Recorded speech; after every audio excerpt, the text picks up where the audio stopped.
Marion Sigaud, bonjour. Bonjour. Donc vous êtes historienne, spécialiste du XVIIIe siècle. Oui. Vous avez écrit de nombreux ouvrages autour de l'absolutisme royal et ses opposants. Absolument. Vous nous éclairez, si j'ose dire, sur le rôle des Lumières pendant cette période avec des livres tels que La centralisation monarchique et la révolution bourgeoise, ou Voltaire, une imposture au service des puissants. Un indispensable, je vous recommande vraiment. Mais pas que, puisque vous vous penchez sur un épisode peu connu de notre histoire, dans votre livre La Marche rouge et les enfants perdus de l'hôpital général. Épisode relatant de nombreuses disparitions d'enfants à cette époque. Absolument. Les enfants et l'enfance est une question importante dans votre œuvre, puisque vous publiez Les droits sexuels ou la destruction programmée de l'enfance et de la famille, livre dont vous avez reçu pour une conférence il y a quelques mois. Alain Escala, bonjour. Bonjour. Vous êtes président de Civitas. Vous avez organisé la première manif contre la loi Taubira. Vous êtes à l'origine de la mobilisation contre le mariage homosexuel et l'adoption par les homosexuels. Vous menez actuellement une croisade contre la théorie du genre. Vous et plus largement votre mouvement essayez de faire connaître la vision catholique de la société comme alternative au nouvel ordre mondial. Est-ce que j'ai été bon? Ça va? Ça va très bien. Rien à dire. Je l'ai bien reconnu. Vous êtes reconnu, ça va? Je l'ai bien reconnu. Est-ce que le micro va là? Ou alors il faut que j'appuie sur un bouton? Ah voilà. Là? Non? Oui? C'est bon? C'est bon? Voilà. Bonne conférence. On va commencer par l'intervention de Marion, c'est bien ça? Ensuite, oui. Alain. On fera une petite pause de 5 minutes et il y aura la séance de questions-réponses. Merci beaucoup. Bonne conférence. Et à tout à l'heure. Merci, merci. Merci à vous d'être venu. Merci à vous d'être là pour m'entendre. Ce qui prépare le marché du gosse, autrement appelé la GPA et la PMA, ce sont les droits sexuels, notions inventées par le planning familial international et notions promues à travers le monde par les grandes agences des Nations Unies. Voilà, c'est ça, les droits sexuels. Alors je rappelle que ce que disent les droits sexuels dans le principe, c'est qu'il faut préserver le droit de connaître et de jouir d'une sexualité indépendante de la reproduction et d'une reproduction indépendante de la sexualité. C'est dans l'article 1 des droits sexuels, et tout découle de là. Dans ce recueil de droits, enfin de vœux appelés les droits sexuels, on accorde des droits sexuels aux enfants à un âge non déterminé. C'est-à-dire qu'à partir du moment où enfant, c'est tout, d'après les Nations Unies, tout ce qui n'a pas 18 ans, c'est jusqu'à y compris les nourrissants. Chaque enfant, nous disent les droits sexuels, peut exercer ses droits pour son compte. Rendez-vous compte de ce que ça veut dire. Ça veut dire que d'emblée, la notion de droit sexuel exclut l'autorité parentale puisque les enfants ont des droits qu'ils peuvent exercer pour leur propre compte. Rendez-vous compte, la notion de droit de l'enfant est une épouvante. Si les enfants ont des droits, les parents n'ont plus de pouvoir. Et c'est ça, les droits sexuels. Les enfants sont destinés à être des êtres autonomes avec une sexualité libre que aucun adulte n'aura le droit de contrarier ou de limiter. C'est ça qui se prépare. À l'UNESCO, en mai 2010, ont été publiés les principes directeurs sur l'éducation sexuelle destinés à tous les professionnels de l'enseignement. Et récemment, cette année, une nouvelle mouture des droits des principes directeurs d'éducation sexuelle a été sortie par Madame Azoulay. Donc c'est la même chose, on a un petit peu édulcoré dans la formulation, mais c'est exactement la même chose. On doit s'adresser, nous disent ces principes directeurs, on doit s'adresser aux enfants en matière d'éducation sexuelle avant que les enfants soient sexuellement actifs, ce qui est un pléonasme, puisqu'un enfant est par définition non sexuellement actif. Pourquoi doit-on s'adresser à eux avant que ça soit l'âge? Parce que c'est bien, parce que ça ne se discute pas. Ce sont des préalables et c'est avec ça qu'on va avancer. L'éducation sexuelle est promue au titre de la santé sexuelle. On invente une notion qui est la santé sexuelle. Pour avoir une bonne santé sexuelle, il faut avoir reçu une bonne éducation sexuelle. Au début, on dit éducation sexuelle et tout de suite derrière, on dit éducation à la sexualité. On va apprendre aux enfants à être sexuellement actifs et de toutes les manières possibles, vous pouvez m'en croire. Le programme prévoit qu'entre 5 et 8 ans, on va inculquer aux enfants que l'individu a le droit de prendre ses propres décisions. Est-ce que vous pensez qu'il est logique, qu'il est souhaitable de dire à un enfant de 5 ans, « Mon chéri, tu as le droit de prendre tes propres décisions ». Qu'est-ce que c'est sinon un massacre de l'enfance? Et il est dit, toute personne, sans considération de son état de santé, de sa religion, de son origine, de sa race ou de sa situation patrimoniale, peut élever un enfant et lui donner l'amour auquel il a droit. On va inculquer à des enfants de 5 ans que n'importe qui peut élever un enfant. Qui?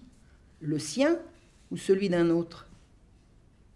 On va inculquer aux enfants que la famille, ça n'est pas forcément papa et maman, quelqu'un d'autre que papa et maman peut élever un enfant.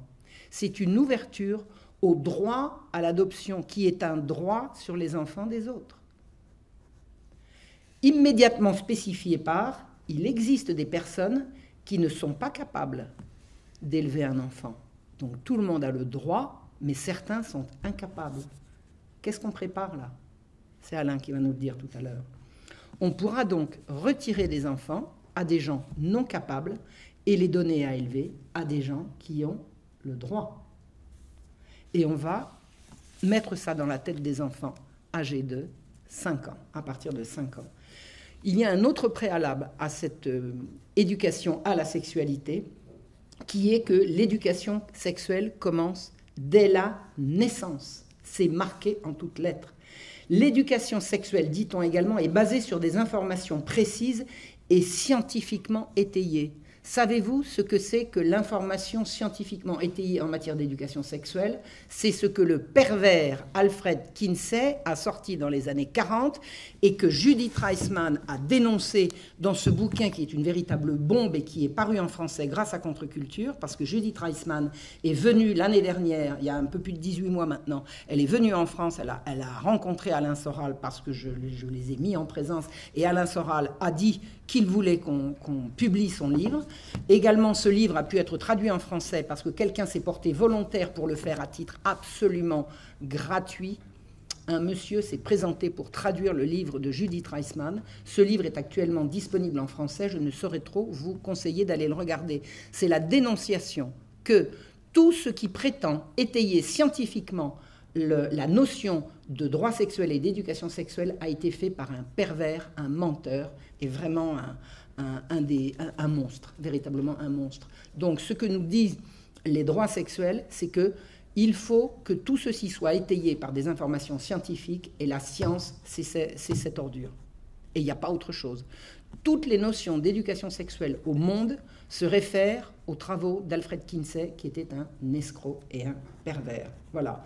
La sexologie n'est pas et n'a jamais été une science. Je vais vous définir ce qu'on peut dire de Alfred Kinsey, qui est le père de toute cette histoire-là. C'était un pédéraste, pervers, sadomasochiste, qui est mort des atrocités qu'il s'infligeait à lui-même, et un grand menteur payé par Rockefeller dans le but de briser et détruire les sociétés occidentales, vous et moi et les autres. L'Organisation mondiale de la santé, parce que quand on parle de droit sexuel, on parle également de droit à la santé, je vous l'ai dit, l'Organisation mondiale de la santé, l'OMS, dit qu'il faut commencer l'éducation à la sexualité dès la naissance. Et il est dit, entre 0 et 4 ans, on renseignera l'enfant, 0 et 4 ans, en quelle langue? À 0, ça sera en quelle langue? On renseignera l'enfant sur le plaisir et la satisfaction liés au toucher de son propre corps, sur la masturbation enfantine précoce, la découverte de son propre corps et de ses parties génitales, le fait que le plaisir lié au contact physique est un aspect normal de la vie de chacun et que la tendresse et le contact physique sont une expression de l'amour et de l'affection. Ça veut dire qu'on se prépare à l'Organisation mondiale de la santé à enseigner aux petits-enfants la masturbation, c'est ça qu'il a dit. Je ne vous le répète pas, hein, vous le retrouverez et je vous donnerai toutes les références. On enseignera aux enfants la masturbation. Qui va enseigner aux enfants la masturbation? Des intervenants extérieurs venus en crèche, des assistantes maternelles, des inspecteurs de la protection matérielle et infantile ou des institutrices, ou alors des gens venus d'on ne sait pas où qui viendront raconter leurs états d'âme. Entre 0 et 4 ans, on va également enseigner aux enfants les différentes manières de faire partie d'une famille. C'est quoi les différentes manières, à part papa ou maman? Et c'est là qu'on va arriver, vers la GPA et la PMA. On va donc enseigner aux enfants à se masturber et à rechercher le plaisir, et on va leur inculquer, dès l'âge le plus tendre, que papa et maman, c'est juste une option, c'est plus la norme, ça n'est plus la règle. On nage en plein délire. C'est acté, c'est dans les grands textes de l'ONU. Ça sera le sexe dès la naissance et la disparition des parents comme protecteurs. Qui va protéger les enfants? Parallèlement à cette promotion de la sexualité infantile, vous avez partout une explosion, et ça c'est même pas la peine de vous demander si vous l'avez remarqué, de la pornographie. La pornographie est partout. Je vais vous donner quelques réflexions qui ont été formulées par Judith Reisman, que j'aime vraiment tendrement et qui m'a beaucoup appris et qui pense à nous, là, de là où elle est, aux États-Unis aujourd'hui. En mai 2017, Judith Reisman a fait une déclaration qui se trouve sur mon site internet. Je vous donnerai toutes les références de ce que je vous dis. Et elle a dit, elle a beaucoup travaillé sur la pornographie, qui fait partie pour elle de une des choses les plus graves à dénoncer et à éradiquer.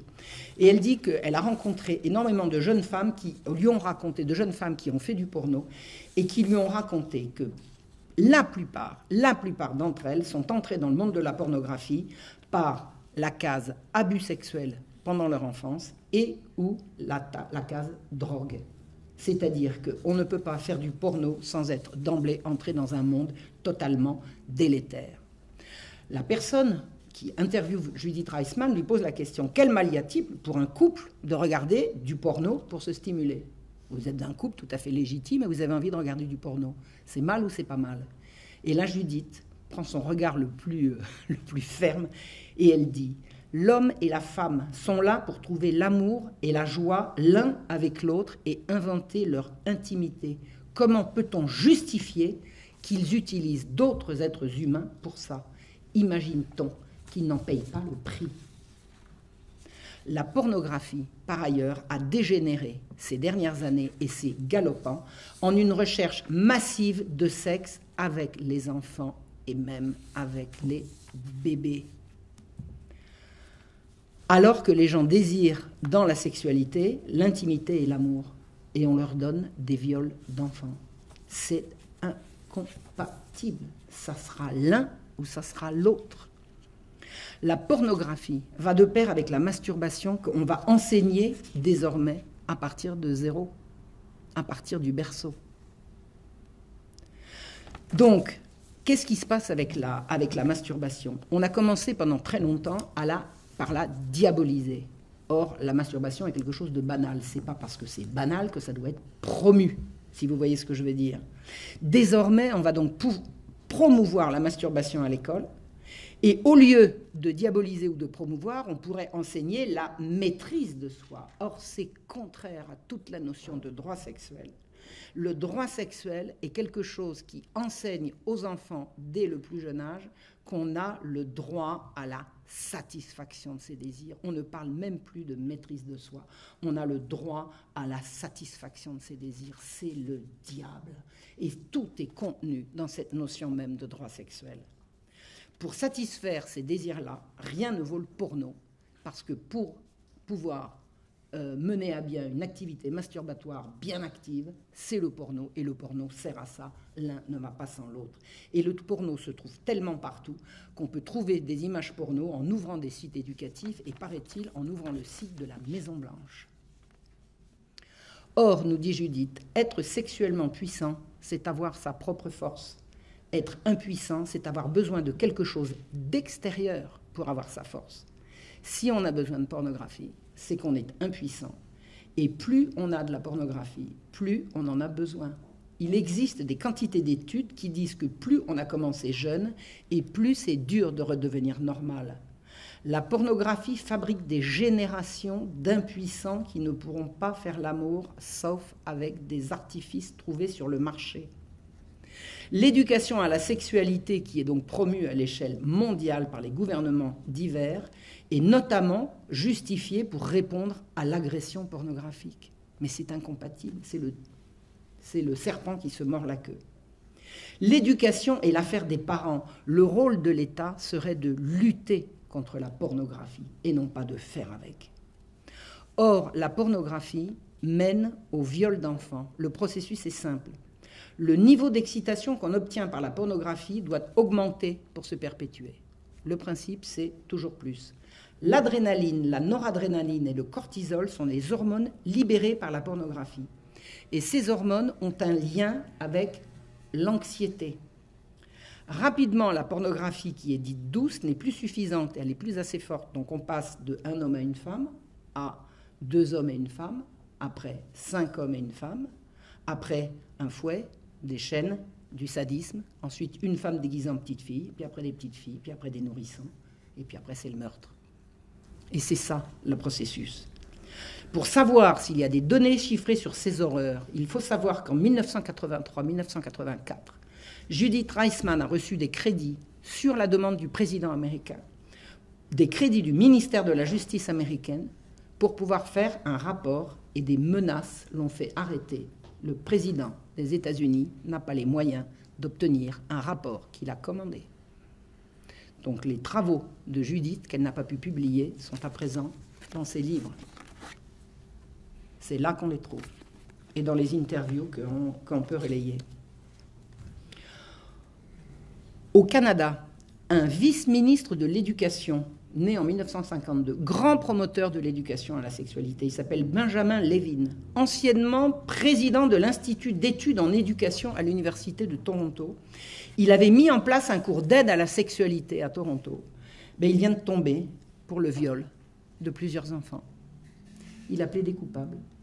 On l'a mis en prison. Et puis comme il n'a pas continué de violer des gosses en prison, on vient de le libérer sur parole. Tout va bien. Circuler. Il n'y a rien à voir.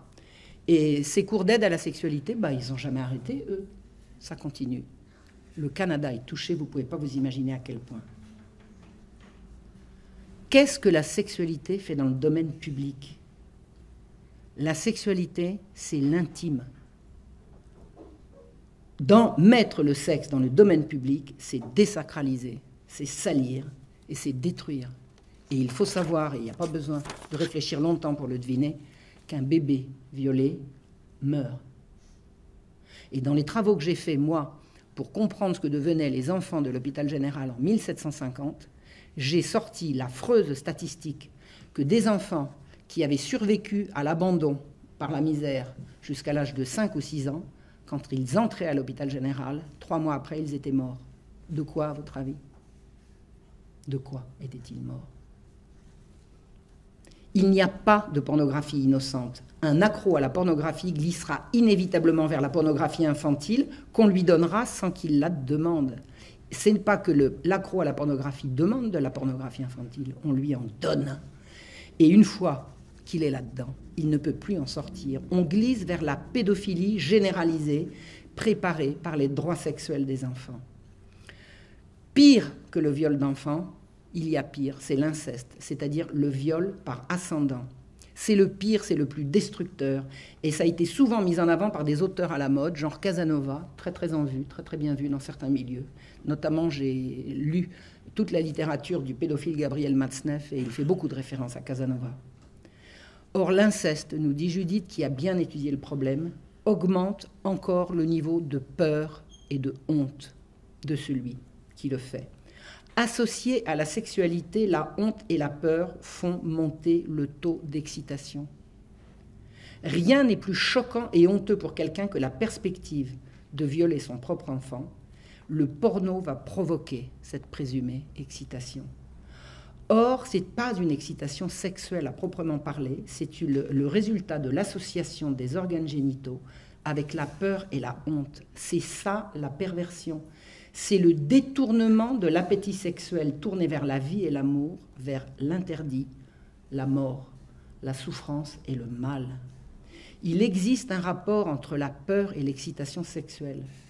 Judith m'a raconté qu'elle a parlé avec un psychologue militaire qui lui a dit qu'un jour un soldat est venu, affolé, lui disant qu'il avait vu un de ses camarades exploser par un obus, par un tir à côté de lui, et que, incapable de rien faire, il avait eu une soudaine érection et qu'il était mort de honte en pensant qu'il était pervers. Et le psy lui a expliqué qu'en l'absence de fuite possible, la poussée hormonale avait été la réponse, que ça n'était pas sexuel, c'était juste dans une situation extrême, une réponse physiologique. à une donnée à laquelle on ne pouvait pas échapper. Elle dit c'est cette excitation, c'est la testostérone qui répond en cas de menace quand la fuite est impossible. Cette excitation provoquée par des images atroces peut se reporter sur l'enfant qui se trouve dans la pièce à côté. Plus l'image est horrible, abjecte, source de rejet, de peur et de honte, et plus l'excitation sera forte. C'est un début d'explication à l'atrocité des crimes commis en cas de violence institutionnalisée, comme par exemple un génocide. J'en ai étudié quelques-uns. On ne se contente pas de tuer, on tue dans des conditions de plus en plus atroces, parce que la testostérone prend la place du reste. Il ne peut pas y avoir de visionnage sadique innocent. Un visionnage sadique mène à une sexualité dépravée. C'est de la sexualité dévoyée, c'est de la perversion. La pornographie est en train de mettre en place une société de pervers sexuels dont le plaisir suprême se portera sur des enfants et des nourrissons. Voilà le monde dans lequel nous vivons. Or, aujourd'hui, la majorité des agressions sexuelles se fait dans les écoles. Judith a fait, depuis 1991, des études sur le sujet. Elles ne sont pas publiables officiellement. Elles le sont donc par le biais de ces recherches qu'on peut trouver dans ces livres. À la question « que peut-on faire ?», la réponse, pour l'instant, est savoir et faire circuler l'information. Pour l'instant, on ne peut pas plus. C'est le rôle de l'éducation de faire rechercher ces données et de les faire circuler. Or, le système éducatif participe à la corruption du bas en haut, à tous les étages.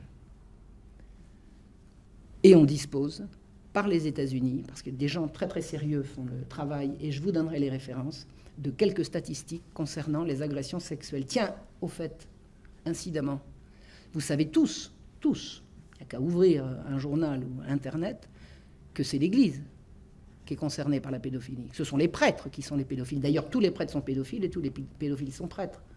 Qui c'est qui n'a pas entendu dire ça? Il y a même une députée qui l'a dit récemment.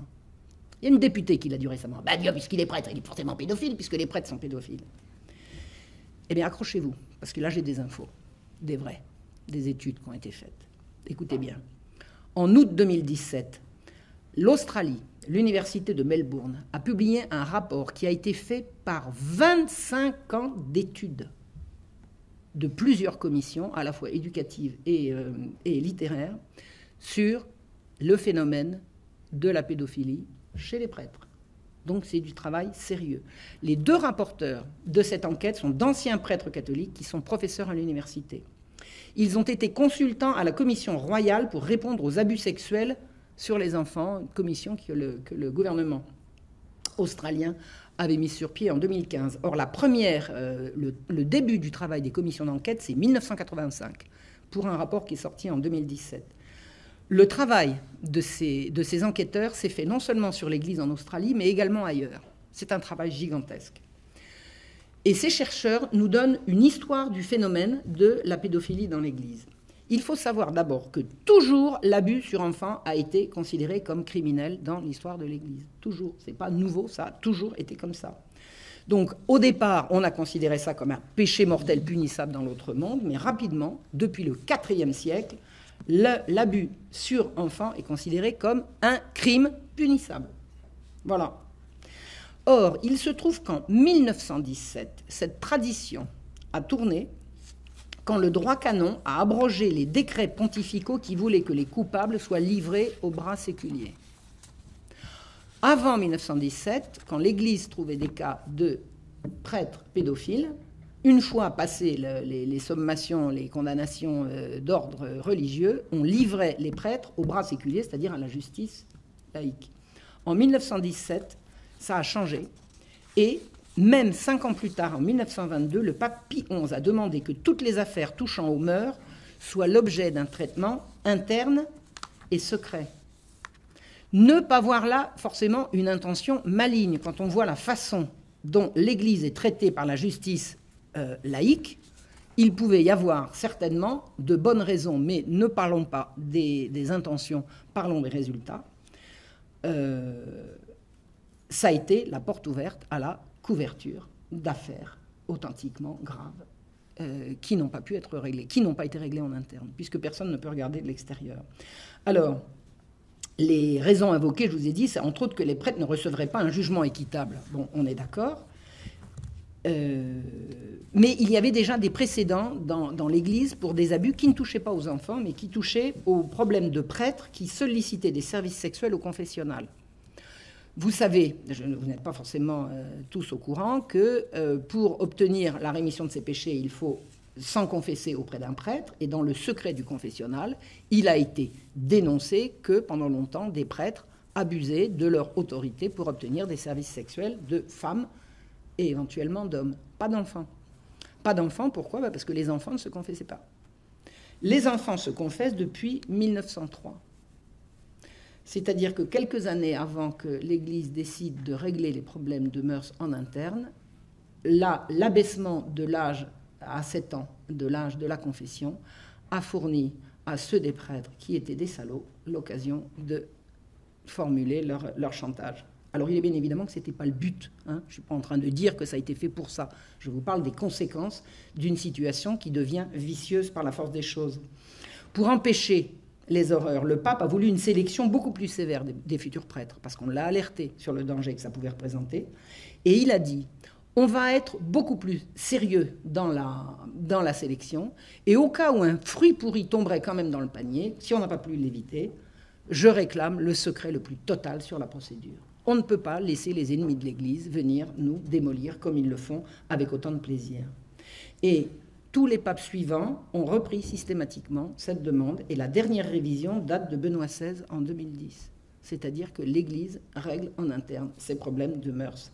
Eh bien, à cause de cela, de nombreux prêtres ont été couverts dans l'idée de ne pas ternir la réputation des écoles.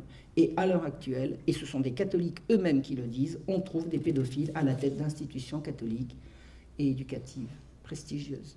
Voilà ce qui cause. Maintenant, on va parler chiffres. Ah non, on va d'abord parler de la source du problème. La source du problème, c'est la formation des prêtres. Le Concile de Trente, c'est deuxième tiers du XVIe siècle. Alors, j'aime à répéter, Trente, ce n'est pas un numéro, c'est une ville, d'accord ? C'est le nord de l'Italie. Le Concile de Trente a voulu... Alors, le Concile de Trente, c'est le concile qui a répondu à l'hérésie protestante. Donc, l'hérésie protestante, c'est le début du XVIe siècle. Luther, c'est le début du XVIe siècle, et le Concile de Trente, c'est le troisième tiers du XVIe siècle. Donc le Concile de Trente a voulu, pour perfectionner la formation des jeunes, les envoyer pensionnaires loin de leur famille. Et c'est ça qui a mal tourné, qui a fourni l'occasion à des jeunes prêtres immatures de se fixer sur des enfants. Donc on peut dire qu'il y a eu un avant et un après. En croyant bien faire, on a enfoncé un coin et empêché des barrières et des surveillances qui auraient pu être faites par les parents. Or, avec toutes ces données, les rapporteurs de l'enquête disent qu'on peut affirmer que 7% des prêtres en Australie sont ou ont été abuseurs. Et il y en a 4,3% aux USA. Alors, si vous n'avez pas fait une soustraction, je vais la faire pour vous. Ça veut dire que 93% des prêtres en Australie sont purs et que 96,7% aux États-Unis le sont également. Alors, on va arrêter avec tout ça ? On va arrêter. 93% de prêtres qui sont irréprochables, ou 96,7%, qu'est-ce qui justifie ces campagnes qui prétendent que les prêtres sont pédophiles et que les pédophiles sont prêtres? Maintenant, on va regarder ce qui se passe dans l'enseignement non religieux. L'enseignement laïque, c'est comme ça que ça... Laïque, l'enseignement laïque. En juin, alors là je vous donne des données américaines, hein, puisque c'est Judith qui nous les fournit, et je vous donnerai les liens, parce que si vous parlez l'anglais, je vous donnerai les liens, et on a toutes les références pour tout ça. En juin 2014, au Texas, dans la région d'El Paso, des arrestations de professeurs pour agression sexuelle ont brusquement mis en avant le fait que qu'est-ce que c'est que ces histoires, c'est pas des curés, c'est donc quoi? Figurez-vous que l'affaire est énorme et qu'aucun média mainstream n'a voulu en parler. Alors que quand il s'agit d'un prêtre, tout le monde se précipite et qu'on sort des affaires qui ont quelquefois 20, 30 ou 40 ans pour des allégations d'attouchement. Tout le monde se précipite, on demande des millions de dollars. Et là, on s'est mis à arrêter des professeurs. Écoutez, pendant un temps, il y en a eu un par jour. En quelques mois, 280 professeurs de l'enseignement public ont été arrêtés pour agression sexuelle dans la région d'El Paso. Je ne vous dis pas le reste. Il existe une association américaine qui s'appelle Stop Educator Sexual Abuse, Misconduct and Exploitation. Arrêter les abus et l'exploitation sexuelle des éducateurs du public. Tout un programme. C'est par ce sésame.net qu'on peut avoir toutes ces données. Ils ont réussi à faire arrêter 180, j'ai dit 280, 180 professeurs en quelques mois. L'affaire est dite épidémique aux États-Unis. Une étude du ministère américain de l'Éducation affirme que 10% des élèves du public ont été victimes d'agressions de leurs profs ou du personnel d'encadrement des écoles. On ne vous parle pas en dehors de l'école, on dit dans le cadre de l'école. Un élève sur 10 a été victime soit d'agressions sexuelles qui vont de l'agression verbale, et quelquefois une agression verbale, ça peut faire très très mal, jusqu'au viol. Et ça va du primaire à la terminale. Les autorités éducatives ne font jamais d'investigation sur les coupables chaque fois qu'il y a un soupçon ou même une dénonciation. Ils ne font jamais. Ils font ce qu'ils peuvent pour taire les problèmes et quand il y a des procédures en cours, pour ne pas communiquer à ce propos. Donc comme ceux qui sont détenteurs de l'information ne communiquent pas à la presse ne peut pas relayer, donc c'est le silence total sur quelque chose qui concerne un élève sur 10. Les mêmes qui ont reproché à l'Église de taire les dénonciations de prêtres pédophiles font exactement la même chose avec les profs du public, et pour les mêmes raisons invoquées. Les médias qui ont traqué des prêtres à partir d'allégations diverses ne vont pas chercher ce qui se passe dans le public, où le ministère et les médias se tiennent la main pour que ça ne sorte pas. Et là, dans l'Église, il n'y a pas les médias. C'est l'Église qui a essayé, parce que maintenant, au contraire, je crois que l'Église a tellement dénoncé de choses par elle-même que bientôt, ça va être une des rares institutions à être propre à cet égard. On voudrait que l'éducation nationale en fasse autant. Ah non, mais attendez, je parle d'Amérique, là. En France, non, on n'a pas ça. On n'a pas ça. Qu'est-ce qui se passe quand un prof est dénoncé pour agression sexuelle aux États-Unis? Eh bien, on l'envoie ailleurs. Comme ça, il va faire ses cochonneries ailleurs et il multiplie le nombre des victimes. Les profs accusés de mauvaise conduite sont juste envoyés plus loin commettre leurs crimes. D'après une certaine Terry Miller, qui est professeure de piano à domicile et qui a lancé le site dont je vous parlais, présidente d'un groupe qui poursuit les enseignants pédophiles dans le système éducatif américain, et elle a organisé des manifs, on voit des photos de manifs avec les parents qui disent « arrêtez la pédophilie à l'école », ce qui se passe dans les écoles publiques est 10 fois plus grave que ce qui se passe dans les écoles religieuses, catholiques. Jamais la presse ne relaye. Et quel est le problème? C'est pareil? Non, c'est pas pareil. Parce que personne n'est obligé d'envoyer ses enfants à l'église, alors que vous êtes obligé d'envoyer vos enfants à l'école. Donc de les envoyer là où est le diable. Le problème viendrait-il du fait que les prêtres n'ont pas de syndicat fort et de presse aux ordres pour les protéger? Bon, allez, on a parlé de l'Amérique. En France, c'est pas comme ça. En France, il n'y a pas d'abuseurs. Hein. En France, quand il y a un professeur pris la main dans le sac, tout de suite, on le dénonce. Hein. Allez, vous savez bien qu'on n'a pas la liberté de parole en France. Vous avez compris. Pour Judith Reisman, c'est aux universitaires de faire le travail et de dénoncer. Ils ne le font pas. Pourquoi? Parce qu'eux-mêmes sont corrompus. Qui sont les profs abuseurs d'enfants dans les écoles? C'est n'importe qui. Ce sont des hommes, des femmes, des pères et des mères. On a prétendu que le phénomène de la pédophilie touchait les prêtres parce qu'obligés à la chasteté, ils se défoulaient sur les enfants. C'est faux. Les abuseurs d'enfants n'ont rien à voir avec le célibat. Les abuseurs d'enfants sont également des mères de famille. Des mères de famille. À la question posée « Comment expliquez-vous ça ?», Judith a répondu « Il est tellement plus facile de devenir prof que prêtre. » Judith nous dit, bon, il est de notoriété publique, elle est d'ascendance juive, hein, elle dit « Les organisations catholiques sont celles qui sont le mieux organisées pour lutter contre la pédophilie en institution. Personne ne le fait mieux qu'elle. » Et je lance un appel, comme catholique, hein, c'est pas comme catholique que je suis là, mais tout le monde sait que je le suis. Je lance un appel aux non-catholiques pour venir rejoindre le combat. État des lieux de la pornographie aujourd'hui. La porno a été une industrie avec ses producteurs, ses acteurs, ses réseaux et sa distribution. Aujourd'hui, la production pornographique échappe à tous les codes. Les actrices ne sont plus payées. Elles subissent une violence inimaginable, insoutenable. Elles se font violer dans des conditions atroces. Le porno est maintenant distribué gratuitement et il est de plus en plus sadique. On promeut la pornographie d'abord, ensuite on fait de l'éducation sexuelle pour en protéger les enfants. Alors qu'il n'y a qu'à interdire le porno. Et qui va le faire? Aujourd'hui, pour échapper à la pornographie, il faut être actif. Parce qu'il y en a absolument partout. On a atteint le bout du processus, on fournit du porno gratuitement parce qu'au bout, il y a l'impuissance, la dépendance et la déchéance. Le sexe n'est donc plus là pour faire des bébés avec joie et amour. Que demandent les gens en matière sexuelle? De l'intimité et de l'amour. Qu'est-ce qu'on leur offre? De la violence et de l'abjection. La sexualité, qu'est-ce que c'est? C'est le mode sexué, masculin-féminin, de reproduction de la vie. On a dissocié la sexualité de la reproduction de la vie. Ben, comment on va faire des bébés alors? Là, je passe la parole à Alain.